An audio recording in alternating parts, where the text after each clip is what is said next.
Hello, we are going to be working with linoleum cutters today.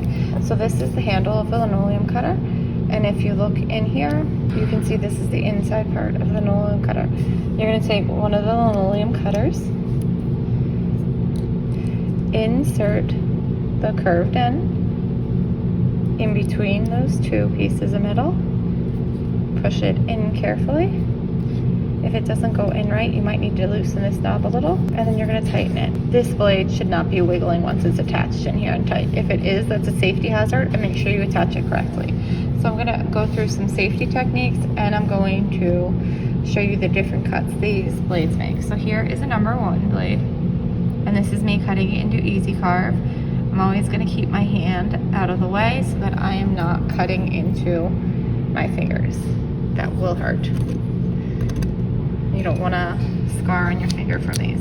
So now I'm going to change my next blade to a 2. Once again, flipping up my linoleum handle, sliding the blade in between there, and tightening it in. Here is a 2. You can also use a bench hook for this.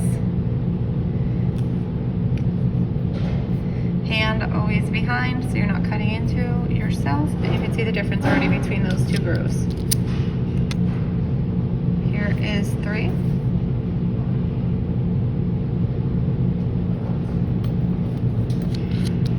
The deeper you press, the harder it's going to be. So if you want to keep your cut shallow and do it more than once, that might work better. Here is a 4 cutter.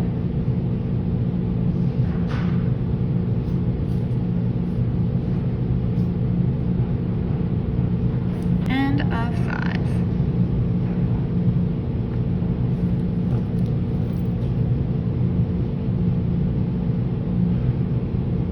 So there's a good way to make a cut a little deeper, going over it more than once.